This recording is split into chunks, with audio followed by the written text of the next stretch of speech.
when you had this realization, okay, this is a business. How much time went by until you actually took action? My son was born in January. I went back to work in March, and I registered the LLC in May. Oh, okay. We wasted no time. No time. But it was just going to be a side gig. You know, Okay. I was just going to still keep the safe corporate job with the insurance and the 401k Sure. and just kind of do this on the side. And then I realized pretty quickly, like, oh, this is like, I can't do both of these well. So I need to pick one.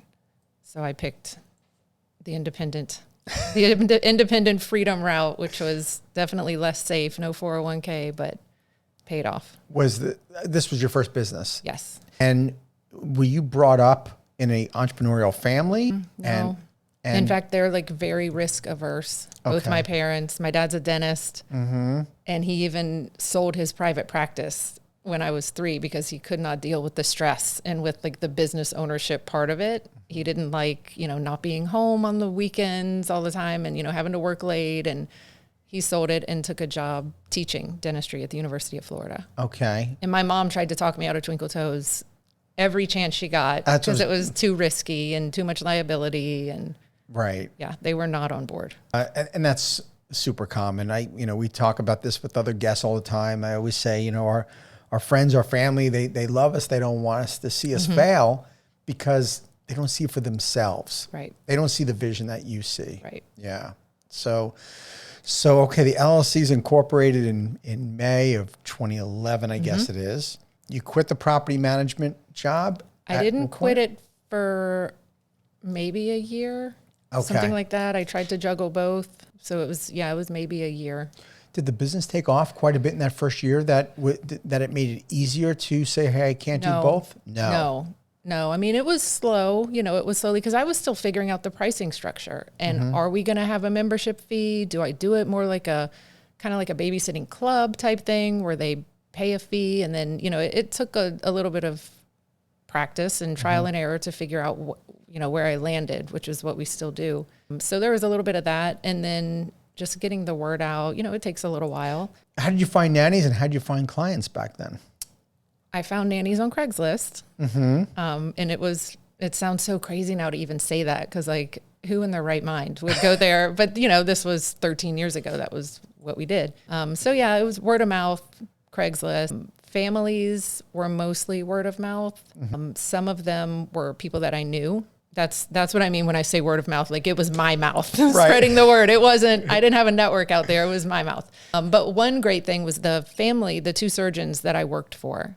They were super supportive. I wasn't their nanny anymore, but they said like, come to our hospital and talk to like the HR person, talk to the residency recruiter, give them your brochures. So they really opened doors for me. Oh, wow. And once you've got all these doctors who need nannies because daycare hours aren't suitable for a residence hours. So once that happened, it started blowing up. And then, then the word of mouth started spreading.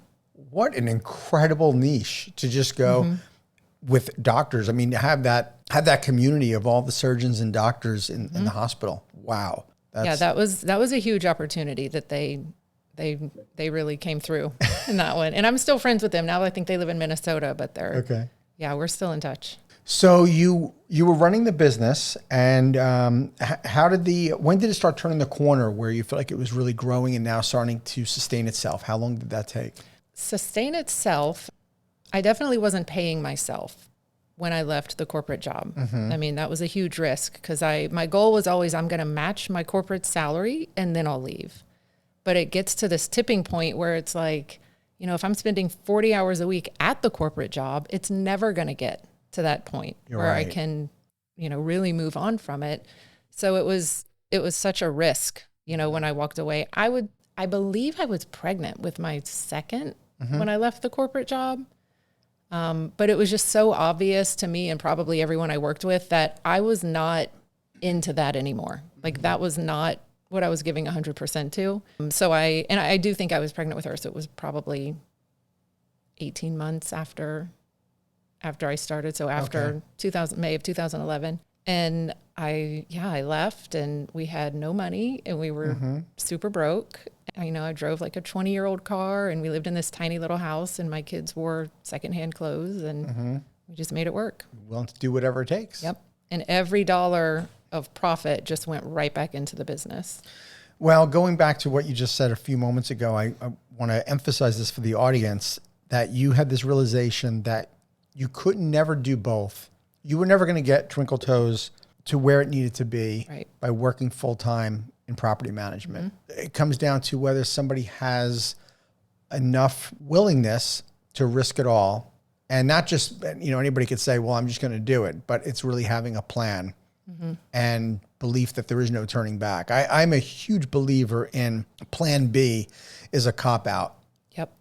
Just think, if you would have kept the property management job and Twinkle Toes at the same time, if the nanny agency thing didn't really take off, you would have always said to yourself, well, but I had the property management career. That's my fallback. And so when you have a fallback, you never make it through a difficult time, because if the nanny agency didn't work, when you would have had inevitable challenges, you would have easily given it up. Right. And I think that's where too many people go wrong, is they think, oh, well, what you do is you keep both going, and then you make the leap after the salary equates to what. And I think there's something to be said too for like intentionally placing yourself in an uncomfortable situation, which is what I did by leaving the security of, a set salary, health insurance, 401k.